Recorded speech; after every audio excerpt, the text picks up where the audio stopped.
Dateline.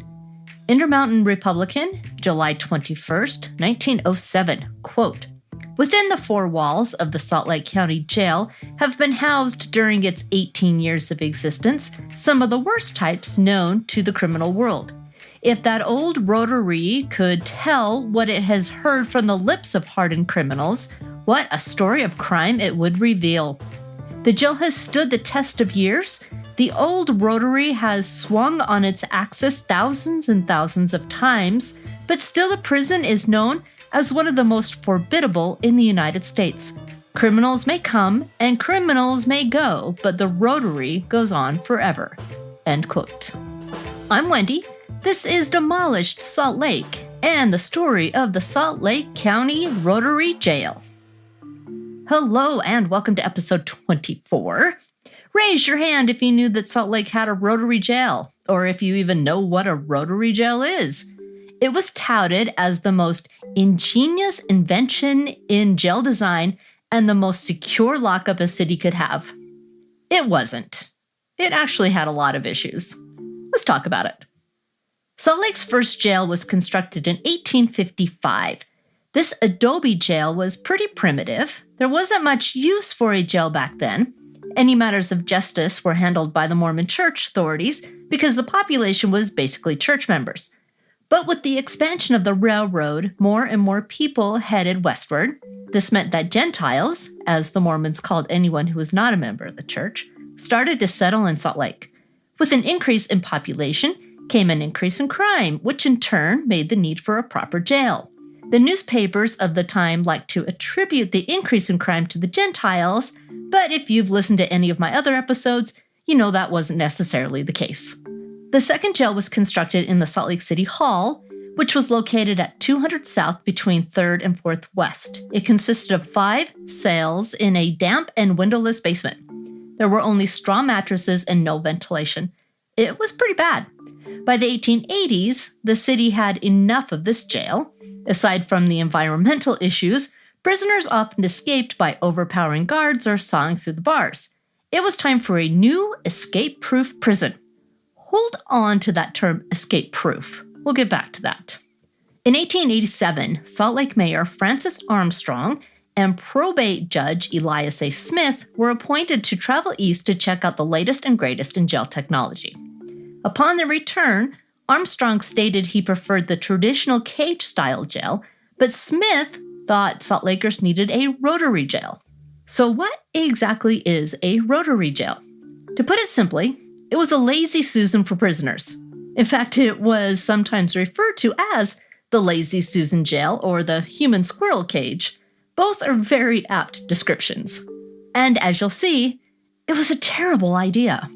In 1881, Indianapolis architect William H. Brown and iron foundry owner Benjamin F. Ha filed a patent for a jail with revolving cells. Their application stated, quote, the object of our invention is to produce a jail or prison in which prisoners can be controlled without the necessity of personal contact between them and the jailer or guard. This arrangement makes the whole prison as convenient to the keepers as though it consists of but a single cell, and as safe as if it contained but a single prisoner, end quote. The design consisted of a 2-tier cylindrical cell block with a central column that served as both support, ventilation, and plumbing for the toilets and water basins in each cell. Each tier had 8 wedge-shaped cells. A stationary circular cage surrounded the cells and had one door. When a guard used a hand crank, the cell block spun around past the one lone access door.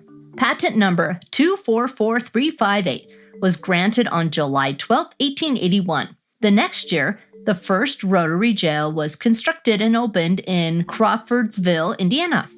Soon, Pauley Jail Building Company of St. Louis, Missouri got in on the action. Pauley was a major player in building jails and prisons throughout the U.S. I mentioned them in episodes 6 and 7 as they built part of the Utah Territorial Prison in Sugar House.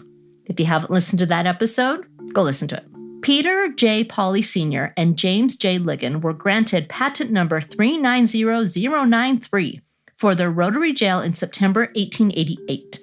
This patent was a new and improved version of Brown and Hawes' patent from 1881. Pauley built 12 out of the 18 Rotary jails constructed in the U.S. between 1882 and 1889, including the Salt Lake County Jail.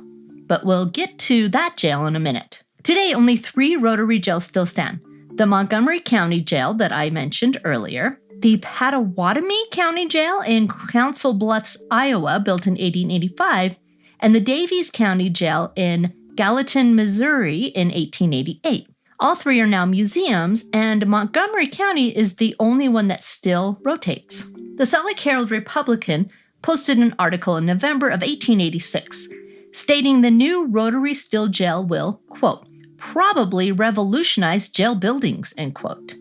It also stated, quote, it might be a wise thing for the Salt Lake County Authority to make inquiries concerning the Rotary Prison before erecting a new jail for the county, end quote. Between Armstrong and Smith's visits to other Rotary jails and all the positive press surrounding these type of jails, city authorities awarded a contract to Pauley Jail in 1887 for the iron and steel work for a Rotary jail to be built at 268 West, 200 South. In July of 1887, work began on the new jail. The land was acquired by the city from one Miss Wienel and located just east of the courthouse. After Miss Wienel's house was demolished and the land was cleared, Salt Lake Building and Manufacturing Company took over to complete the job. Stone for the building was quarried in Ephraim, Utah, and shipped by rail car to the city, and of course, Pauley Jail Company was in charge of the iron and steel. At the time of the construction of the jail, the Salt Lake Building and Manufacturing Company factory was located at 200 West, just north of South Temple. The heads of the company were H.J. Hayward, James and John Wardrobe, H.A. Woolley, and Oliver Hodgson. If that last name sounds familiar to you, it's because Oliver Hodgson had 3 sons and 1 grandson that were all architects. There were Frederick, Paul, and Leslie. If you're a longtime listener or follower on my socials, you know that I sing the praises of Leslie and his many buildings that still stand in Ogden. And Leslie's son, Robert, was also an architect. It seemed that architecture just ran in their blood. Okay, now back to the jail. By April of 1888, the iron and steel was almost finished. Aside from the Rotary cells, the jail also contained 20 stationary cells meant for women, juveniles, those convicted of misdemeanors, and the unruly. Each of these cells had a sink, toilet, and cot. The basement also had 2 dark cells where those that broke the rules were sent. The Rotary portion consisted of a 2-tier cylindrical cell block with a central column. Each tier had 10 pie-shaped cells with a wash basin, toilet, and 2 hammocks instead of a cot. A water basin at the top of the central column provided water for the cells. The column also served as ventilation and sewer drainage system. A stationary circular cage surrounded the cells. This cage had 1 door. A hand crank was used to rotate the entire cell block to align a particular cell with the 1 door. A bell rang whenever the cells were rotated to notify the prisoners that it was moving. In addition to the jail portion, the building also contained a jailer's office, sheriff's office, hospital area, and a 7-room residence for the jailer and his family. With the interior of the jail being made of iron, steel, and concrete, it was thought to be fireproof. Luckily, that was never tested because I'm pretty sure it would not be fireproof. The exterior of the building consisted of pressed brick with sandpeat stone trimmings. According to a Salt Lake Herald-Republican article, the architectural style was, quote, a nondescript architecture with the appearance of a mixture of schoolhouse, chapel, and church, with 2 full stories with a central tower, end quote. For a jail, it was quite elaborate and really beautiful. The entire cost of the building was around $50,000, which is about $1.5 to $1.6 million today. The jail was opened in July of 1888, and 7 prisoners were immediately transferred from the old jail. The worst prisoners were kept in the Rotary, where it was more difficult to escape. An article in the Deseret News in March of 1902 stated, quote, escape from its liberty-forbidden precincts is practically impossible, end quote. But in fact, it was actually quite possible. Escapes started almost immediately after the jail opened. In September 1888, the Salt Lake Herald-Republican reported that Richard Jeffrey was assigned by the jailer to cut the south side lawn. The jailer went inside to assist plumbers, and when he returned back outside, Jeffrey was gone. This led to the jailer being fired. In response, the jailer wrote a rebuttal 4 days later in the Deseret News to tell his side of the story. He stated that Jeffrey was not really in his charge at the time of the escape. It was customary for prisoners to work on the grounds of the jail, and when he was in charge, he only let prisoners out when he could keep an eye on them. The day of the escape, he put Jeffrey back in his cell when he left for dinner. It was the sheriff who let Jeffrey back out of his cell and instructed some workmen to keep an eye on him. He returned to find Jeffrey working in the yard and instructed him to mow the lawn, then went inside the building to help a plumber. When he came back outside, he learned Jeffrey had escaped. Due to the sheriff letting Jeffrey out, the jailer claimed that Jeffrey was not in his immediate custody. Hence, he should not have shouldered all the responsibility for the escape and was wrongly terminated. Jeffrey was later captured and returned to the jail. 7 prisoners escaped in June of 1888. A jailer stepped inside the hall of the jail and prepared to lock himself in when he was overpowered by the 7 men. The men ran through the door into the sheriff's office and made their way to a door leading outside. But the sheriff's wife, who was sitting at the desk in the office, stood in front of the door to block their way. So they turned around and headed in a different direction and made their way out a different door where they hopped the fence and ran to freedom. 2 were caught immediately. All the men but 1 were confined in the Rotary jail. The sheriff theorized that one of the men picked the lock on the door of the Rotary and let the rest of the men out. Then they laid in wait in an empty cell to take down the jailer. Eventually, all the escapees were returned to the jail. But my favorite escape story is John Riss, because it plays out like a jailbreak movie. In 1907, Riss was being held in the city jail on burglary charges. While there, he tried to saw his way through the bars of his cell, but was caught and taken to the Rotary jail. Now, it was practice to put the most dangerous prisoners on the lower tier of the Rotary jail because it was easier for the jailer to keep an eye on them. But for some reason, Riss was placed on the top tier.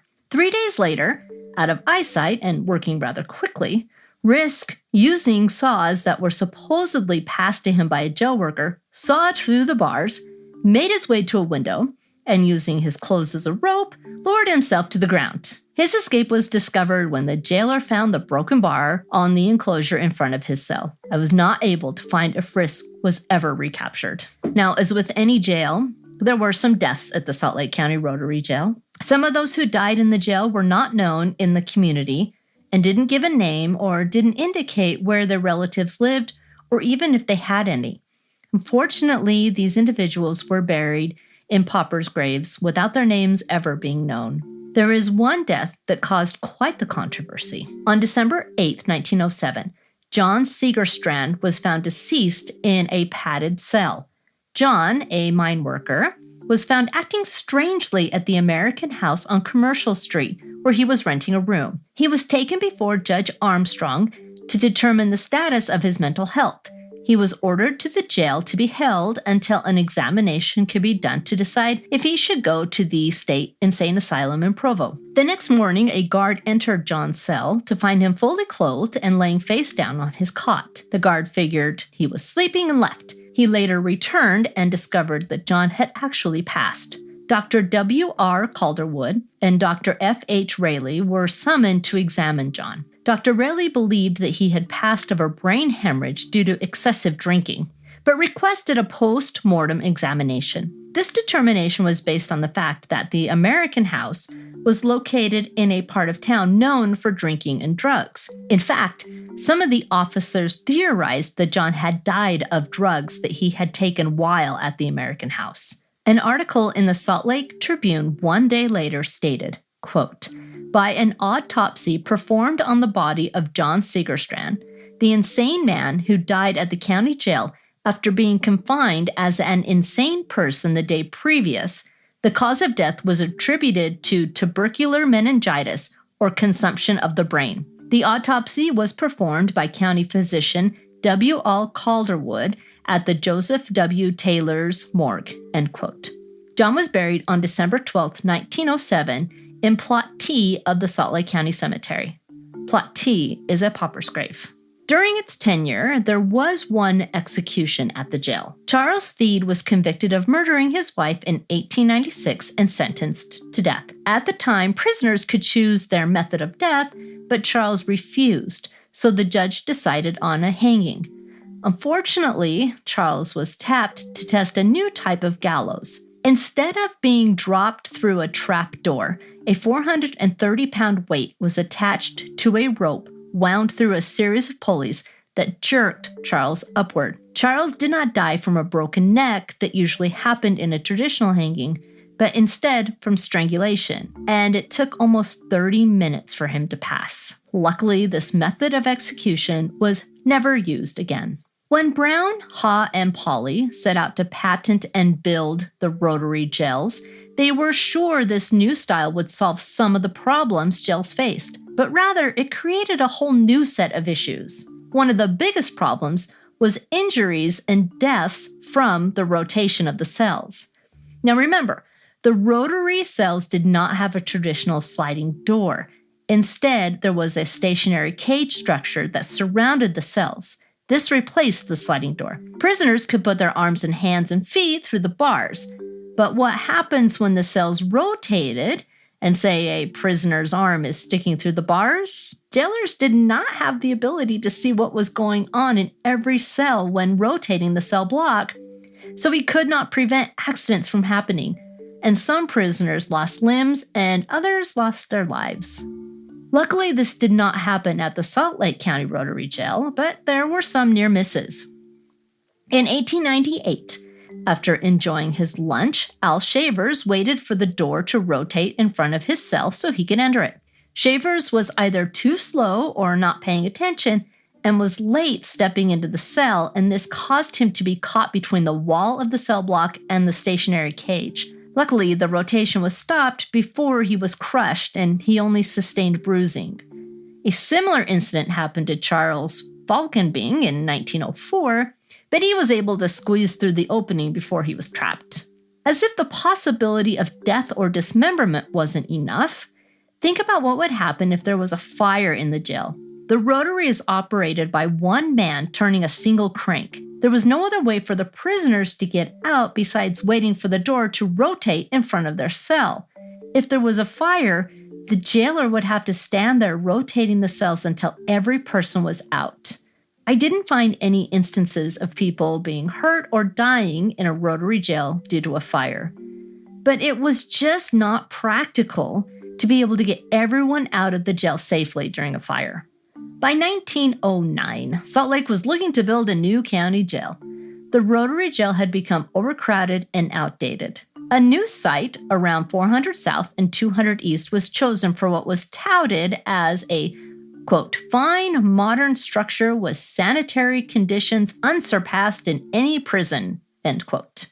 Once again, Pauley Jail Building Company was tapped for the iron and steel. On July 5, 1910, 23 years after construction first started on the Rotary Jail, all 70 prisoners were moved from the old jail to the new county jail, bringing an end to the era of the Rotary Jail. By 1927, the old jail building was considered an eyesore. An article in the Salt Lake Tribune in August of 1927 stated that the county commissioner accepted a bid from Ketchum Building to demolish the building for $105. And with that, the once state-of-the-art jail was gone forever. The 1950 Sanborn Fire Insurance map shows an empty lot at 268 West, 200 South. But today, the Royal Wood Plaza and its parking lot stand on the site of the old jail. Make sure to follow me on Instagram and Facebook at Demolish Salt Lake Podcast for cool pictures and additional content. I'm also on Twitter at Demolished SL Pod for however long that site still exists. You can also support the podcast on Patreon and get early episode releases and additional content. I'll be back soon with another cool story of one of Salt Lake's lost historic buildings. And I'll see you then.